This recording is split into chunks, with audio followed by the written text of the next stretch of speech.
Bueno, déjeme saludar a César Gutiérrez Priego, analista, columnista, abogado, especialista en Derecho Penal, Militar y Seguridad Nacional.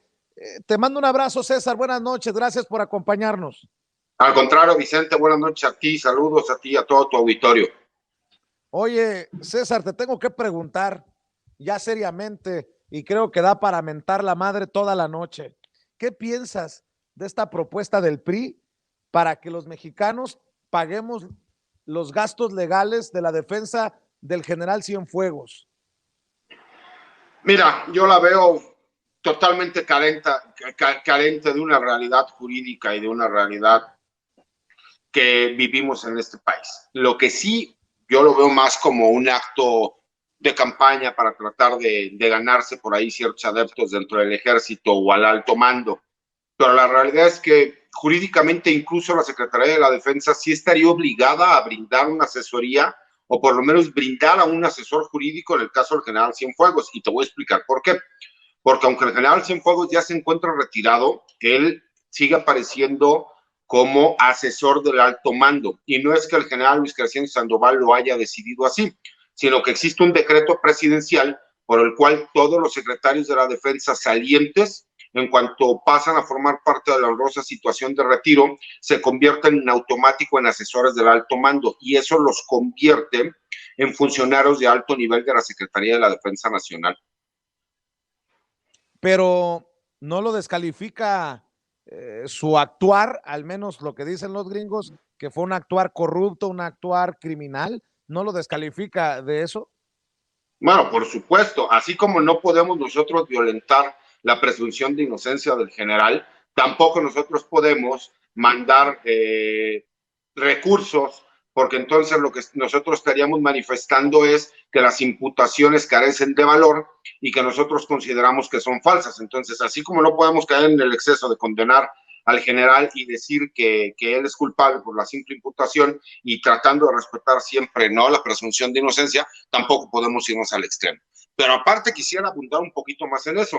Imagínate qué pensaría todo el personal militar, que son más de 254 militares que se encuentran procesados, tanto en prisiones militares como en prisiones federales y del Foro Común, que por la famosa guerra de Felipe Calderón y que la continuó Enrique Peña Nieto, ellos tuvieron que pagar abogados particulares o estar con el defensor de oficio para tratar de demostrar durante todos estos años su inocencia, de la cual ellos están seguros, pero que no han tenido la posibilidad ni la capacidad económica para poder realizarlo, que de repente les manifestaran que el gobierno mexicano, por medio de una solicitud o de una petición que hizo el PRI, le van a pagar la defensa jurídica de $1,000 la hora al general Salvador Cienfuegos. Bueno, pues yo creo que, imagínate, si de por sí ya hay molestia dentro del personal de tropa, de jefes y de oficiales en el ejército mexicano, pues esto sería todavía motivo de doble molestia que hubiera una situación de ese estilo. César, ¿has platicado con, me imagino que sí, y perdón, hasta a veces se cae de la mata la pregunta, ¿has platicado con militares? ¿Cuál es el espíritu, el sentir de la tropa? Porque por ahí veía al general Gallardo, por ejemplo, hacer declaraciones de que pues estaban ante esta situación delicada del general Cienfuegos, de alguna manera, no sé si desanimados es la palabra. ¿Cómo los has percibido tú? Mira, por supuesto que ha afectado en la moral del personal militar. Y por supuesto que afecta por el simple hecho de que el general Cienfuegos era el máximo representante del ejército mexicano en el último sexenio y que él era una persona muy estricta. Muchos de sus lemas era no se metan a andar haciendo cosas raras ni con mañosos porque la justicia tarda, pero el largo brazo de la ley siempre los alcanza. Entonces, es un contraste porque imagínate todo el trabajo que han tenido que llevar a cabo, todo un sexenio en donde no hubo un solo aumento real hacia el personal militar, pero sí se duplicó el trabajo, que hubo tantos elementos militares que fallecieron en enfrentamientos con grupos del crimen organizado, pues por supuesto que afectan la moral del personal, porque aparte afecta también en la imagen que el elemento del ejército mexicano, en especial la tropa y los oficiales, que son los que tienen mayor contacto con la población civil, pues ven afectada esa buena relación que empezaban a tener poco a poco y que la gente les tenía confianza, y que cuando pasa una situación de este estilo, pues por supuesto que vienen los señalamientos, muchos de ellos totalmente infundados, porque el personal de tropa, el personal de oficiales, el personal de jefe y la gran mayoría de los generales es gente digna, es gente honorable, es gente honrada, que dan todo por México y que lo hemos estado viendo, pero que sí afecta y ha afectado mucho la moral, porque sí se nota en cuanto a los comentarios, el sentimiento, el sentir del personal de tropa y de oficiales, sí se siente la moral baja y se sienten decepcionados y algunos de ellos hasta traicionados. Tal vez te sorprenda, César, pero como eres especialista en seguridad nacional, te pregunto esto que, insisto, no estaba en los temas a tratar, pero se me viene a la mente. Hoy, Kid Raniere, el líder de la secta sexual NXIVM, fue sentenciado a cadena perpetua y se habla de aquel plan macabro de posicionar al hijo de Carlos Salinas de Gortari como presidente de la República, de hacer a México la primera nación NXIVM. Y yo pregunto, César, tú que eres experto en estos temas de seguridad nacional, ¿qué tan,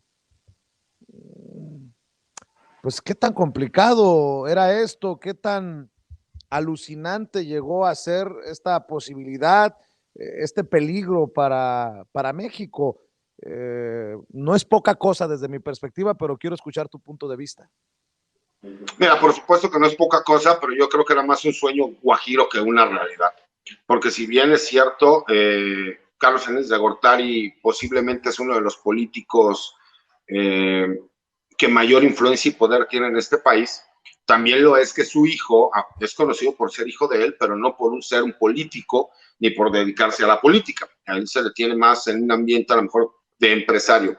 Y creo que esa parte hubiera sido poco probable que se pudiese dar, porque aparte tenemos una nueva generación de mexicanos, y en esa nueva generación de mexicanos no cuaja una persona como él, y no por el hecho de que sea buena o mala persona, simple y sencillamente porque no conecta con la gente. Y lo hemos estado viendo, que nuestra sociedad últimamente es una sociedad con ideologías nuevas, un poco más de izquierdas, en donde buscan más un acercamiento con las personas. Y difícilmente él hubiera podido tener un acercamiento con las personas. Incluso este líder, yo lo que considero es que lo que él intentaba era seguir sacando ciertos tipos de beneficios económicos y de beneficios a lo mejor de carácter político que sí se hubieran podido dar en México. Eso sí era factible. Y que a lo mejor él hubiera podido seguir influyendo en algunos grupos, ¿no?, de jóvenes políticos en los cuales hubiera podido tratar de cooptar para esa secta. Pero de ahí a que realmente hubieran podido conseguir en un corto plazo el que el hijo del expresidente Salinas de Gortari pudiera ostentar la presidencia en México, lo veía más como un sueño guajiro que como una realidad. Se fue, se fue Alfonso Durazo como secretario de Seguridad Pública, se va del gabinete, no va a comparecer ante los legisladores. En sus últimas declaraciones al periódico La Jornada dice que el narco ya no opera en zonas del país. ¿Cómo ves que deja esto a las Fuerzas Armadas como parte de la estrategia principal del gobierno para combatir a la violencia? ¿Exagera? ¿Es correcta el análisis que hace Durazo de salida? Obviamente, pues, ¿qué va a decir él? Se va como candidato de Morena al gobierno de Sonora y pues va a decir lo mejor de su gestión. ¿Cómo lo entiendes tú, César? Mira, yo con todo respeto, Vicente, creo que lo mejor que le pudo haber pasado a la seguridad nacional de este país es que él se vaya como candidato a gobernador. Creo que como político tiene mucha capacidad, pero como secretario de Seguridad Pública no lo tenía porque es un tema que desconoce. Yo creo que no tuvo la oportunidad, o más bien no se dio la oportunidad de salir al interior de la República, como sí lo hace el señor presidente, a conocer cuáles son las realidades, ¿no? Y esas regiones del país en donde el crimen organizado viene siendo realmente de facto quien organiza, maneja, ordena y manda. Es cierto que con la creación de la Guardia Nacional se ha inhibido un poco esa situación, pero con todo respeto, yo creo que él habla de otro país, o como la entrevista que estaba escuchando con el diputado, yo creo que él desde la comodidad de su oficina, ahí en Pedregal, pues hace ese tipo de análisis, porque yo quisiera ver que vaya a ciertas regiones de Tamaulipas o a ciertas regiones de Guerrero o a ciertas regiones de Michoacán o incluso en ciertas regiones de Jalisco, y así te puedo hablar de muchos estados de la República en donde sigue existiendo una gran presencia del narco y que siguen siendo en realidad un poder fáctico que poco a poco el gobierno ha ido a tratar de ir penetrando, pero que la realidad es que no se ha podido. ¿Quién debería, desde tu perspectiva, hay algún nombre que suene? En algún momento hablábamos de la posibilidad de que fuera un militar, un civil. Creo que tiene que ser un civil en la seguridad pública. ¿Algún nombre que se escuche en tus círculos, César? Mira, Vicente, obviamente como en todo hay diferentes candidatos. No va a ser un militar. Yo tenía entendido que la propuesta era que un militar retirado fuera quien ocupara el cargo. No va a ser un militar. Hay muchas personas que piden que el subsecretario de Alfonso Durazo sea quien se quede. Hay por ahí otro grupo que menciona algunos otros candidatos de carácter civil y que tengan esa posibilidad. Incluso se llegó a manejar el nombre del canciller, pero la realidad es que el canciller está mucho más allá. ¿Por qué? Porque pues, es una persona que sí tiene experiencia en seguridad pública, lo demostró en la Ciudad de México, pero que no está dentro de la terna de lo que se esté manejando. Pero retomando un poquito la pregunta que me hacías y que parece que me hice tonto, pero no fue así, en el sentido de cuál será ahora el costo, ¿no? O más bien la problemática que se le va a dar a las Fuerzas Armadas. Recordemos que el ejército se divide en 12 regiones militares y 42 zonas militares. Esas regiones militares y esas zonas militares están divididas en cuanto al control territorial que existe en el país y que a su vez la Guardia Nacional, siendo la fuerza civil con personal, gran parte de él militar encuadrado en la Guardia Nacional, tendrán que venir a realizar todo ese trabajo que el presidente les ha pedido de forma encarecida respecto a bajar los índices de violencia en el país. Y eso solamente se consigue por medio de control territorial. Eso solo se consigue por medio, ¿sí me explico?, de proximidad social, que tengan muchísimas más interacciones con la sociedad en los diferentes lugares y que no pase lo que nos ha pasado como en ciertos lugares de Michoacán, en donde no dejan ingresar a la Guardia Nacional o que no dejan ingresar a los elementos del Ejército Mexicano porque hay grupos criminales que lo tienen copado, o como ha pasado en algunos lugares de Guerrero, donde igual no dejan entrar a la Guardia Nacional, no dejan entrar al Ejército, o como lo hemos visto también en lugares como Tamaulipas. Entonces, creo que ese va a ser el gran problema que tenemos ahorita.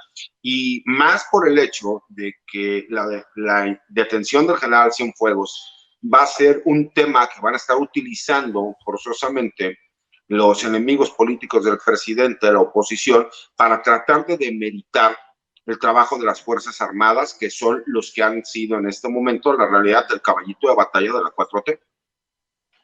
César Gutiérrez Priego, ¿por qué no nos despedimos invitando a la gente para que te apoye en redes sociales y para que te lea desde tus espacios en diferentes medios? Al contrario, Vicente, gracias. Mira, mi Twitter es @CésarGutiPri. Tengo una columna todos los martes en La Silla Rota. Tengo una página de internet que es la Fundación General Jesús Gutiérrez Rebollo, donde apoyamos a militares y marinos procesados sentenciados. Pues César, te agradezco como siempre que nos acompañes, siempre es sabroso escuchar tu análisis y te mando un abrazo, que pases excelente noche. Otro de vuelta, Vicente, pasen buenas noches, hasta luego. Gracias, es César Gutiérrez Priego, experto en estos temas. Qué mejor que los expertos hablen en Sin Censura, mi querido Zenet.